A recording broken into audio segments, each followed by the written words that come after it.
कहना ही है दिनेश जी। जी मैं आता हूं धनंजय जी आपके पास। आपने तीनों विद्वानों की बात सुन ली। अध्यादेश तो आ रहा है, बिल भी आ रहा है, हो सकता है पास भी हो जाए, लेकिन सुप्रीम कोर्ट के बहुत सारे जजमेंट्स ऐसे हैं। कल मैंने एक बहुत स्पेशल प्रोग्राम किया था सुबह, जिसका मैंने शायद 2-3 दिन पहले वादा किया था कि सुप्रीम कोर्ट के सभी जजमेंट्स अपने अंदर एक लूप होल लिए होते हैं जिसका फायदा सरकारों को मिल जाता है। चाहे वो महाराष्ट्र सरकार का जजमेंट था जिसमें सब कुछ करके कह दिया कि स्पीकर उसका जजमेंट देंगे, भले ही वो राम जन्मभूमि का जजमेंट हो, भले ही वो अडानी का जजमेंट हो, भले ही वो ये 5 जज की बेंच का कॉन्स्टिट्यूशन जजमेंट दिल्ली की ट्रांसफर्स पे ऊपर हो। उसके अंदर भी जजमेंट के अंदर एक छोटी सी एक लाइन है सर, वो ये कहती है कि इस विषय के ऊपर जहां पर अब हम फैसला दे रहे हैं, केंद्र सरकार अगर अपना एक्ट लेके आएगी तो अच्छा होगा। बस यही से सारी कहानी पलट जाती है और केंद्र सरकार तुरंत अध्यादेश लेके आती है। तो क्या अध्यादेश कॉन्स्टिट्यूशन के हिसाब से इलीगल है? नहीं, इलीगल नहीं है, ये लीगल है। ये मैंने पढ़ लिया सारा का सारा, क्योंकि उन्होंने रिगल आउट होने का रास्ता दिया। हर जजमेंट जो सुप्रीम कोर्ट के पिछले 8-10 साल में आए हैं, वो सारे गवर्नमेंट को रिगल आउट होने का रास्ता देते हैं। एक भी जजमेंट ऐसा नहीं है जिसको मैं ये कहूं, उनके मैं टिप्पणी नहीं कर रहा हूं, कंक्लूसिव जजमेंट नहीं है सर। हर जजमेंट अंदर से फ्लॉ लिए हुए हैं और उसी फ्लॉ के बेस के ऊपर उनको फायदा मिलता है। तो ये अध्यादेश तो लीगली सही है, ये स्टैंड करेगा सर। और मैं आपको बताऊं, जब सुप्रीम कोर्ट में जो याचिका गई है, उस याचिका को शायद कंसीडर ना करे और सुप्रीम कोर्ट यही चंद्रचूड़ साहब कहेंगे, मैंने पहले जजमेंट में कहा था कि उनका अधिकार है कि वो उसके ऊपर बिल ला सकते हैं और एक्ट बना सकते हैं। इस मुद्दे को आप कैसे देखेंगे सर? देखिए, मेरे अंदर तो बहुत गुस्सा है, केजरीवाल हो, कांग्रेस हो, बीजेपी हो, सबको लेकर के गालियां मैंने दे सकता हूँ क्योंकि ये पब्लिक है, पब्लिक प्लेटफॉर्म है। लेकिन सब मैं बोलूँ कि 1-8% छोड़ दीजिए, सब धूर्त लोग हैं। वो आम आदमी हो या प्रधानमंत्री की कुर्सी पर बैठा हुआ व्यक्ति, झूठे और धूर्त लोग। केजरीवाल जिस वजह से आए थे, जिस काउज को लेकर के आए थे, IRS किए हुए हैं, IIT से IRS किया है। क्या उनको ये पता नहीं है कि भ्रष्टाचार को रोका नहीं जा सकता? ये जो मोदी जी तो झूठ बोलते हैं, समझ में आता है कि भाई पढ़ाई नहीं की तो क्या करेंगे, वो तो झूठ ही बोलेंगे, परवरिश उस तरह की। केजरीवाल तो पढ़ लिख करके आए हैं। क्या उनको नहीं पता है कि झूठ ये जो है भ्रष्टाचार को रोका ही नहीं जा सकता किसी भी शर्त पर? जब तक आपके पास कैश मनी है तब तक आप भ्रष्टाचार नहीं रोक सकते। जब तक आप बेईमानों की भीड़ है तब तक कैसे रोकेंगे आप?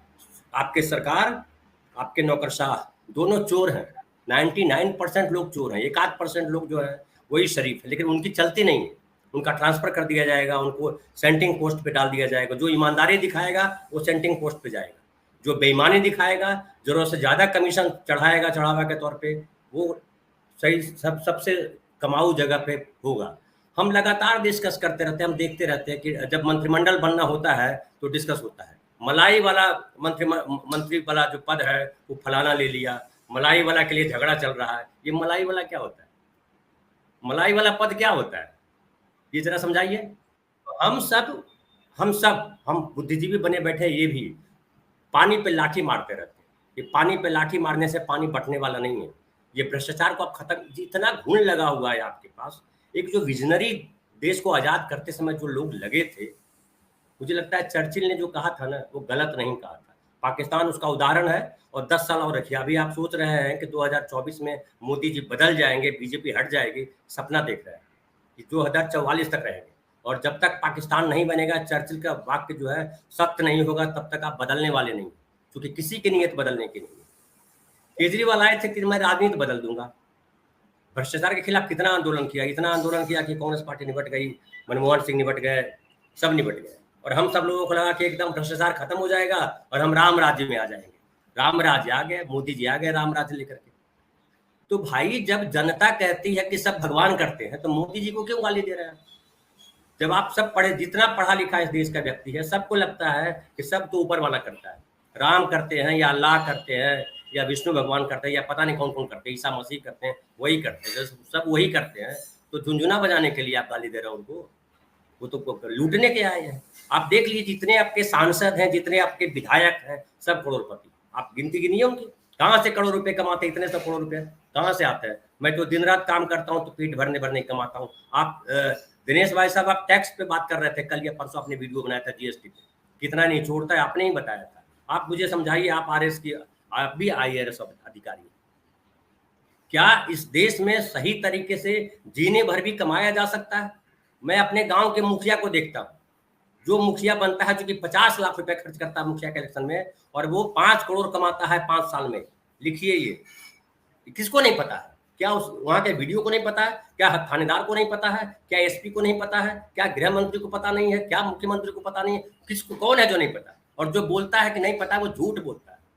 ये जो भ्रष्टाचार के नाम पर जो ईडी सीबीआई फलाना फलाना है, सब ढोंग है पब्लिक को मूर्ख बनाने के लिए, उन पब्लिक को जो ईमानदारी से जीना चाहता है। बाकी तो पब्लिक खुद ही चोर है, वो उसको खुद ही नहीं पसंद है कि ईमानदारी चले। वहां पे सिग्नल तोड़ने में हम गर्व महसूस करते हैं, सिग्नल तोड़ करके जो बगल में हवलदार खड़ा है उसको जबरदस्ती 200 रुपये पकड़ा दे करके हम खुशी महसूस करते हैं।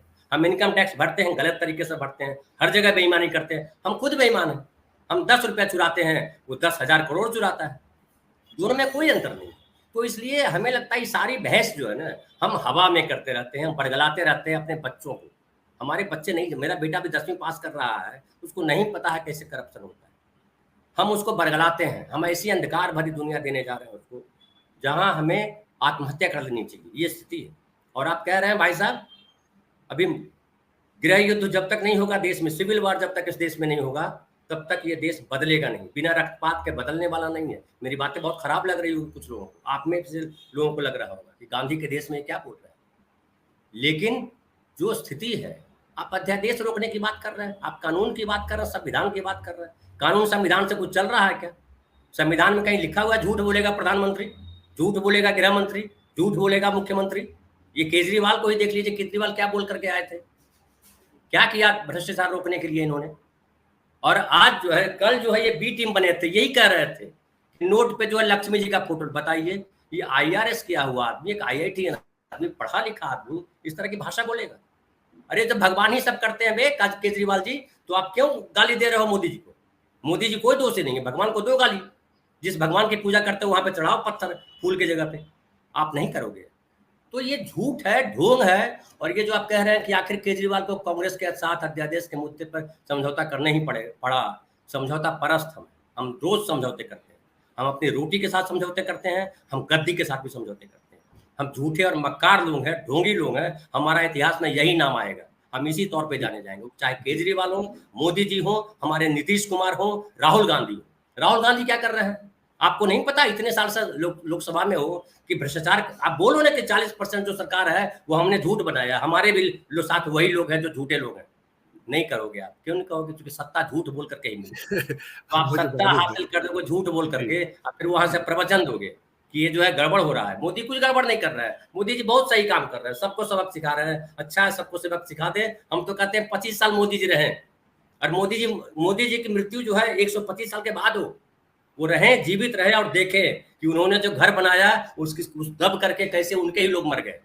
क्योंकि अगर खराब घर हमारे दादाजी बनाएंगे तो मैं दब के मरूंगा, हमारे दादाजी अगर दुश्मनी पाल के जाएंगे तो मैं मारा जाऊंगा, मैं दुश्मनी पाल के जाऊंगा तो मेरा बेटा मारा जाएगा। तो आप जो है देखिए, उन सब लोगों के लिए बद्दुआ मेरी है जो देश को बर्बाद कर रहे हैं। वो 600 साल जिए और अपनी बच्चों की मौत देखे, जो श्राप देने की बात नहीं है, बड़ी निर्लज्जता भरी हमारी जो पूरी व्यवस्था है। हम निर्लज्ज लोग हैं, इसलिए क्या बहस करें।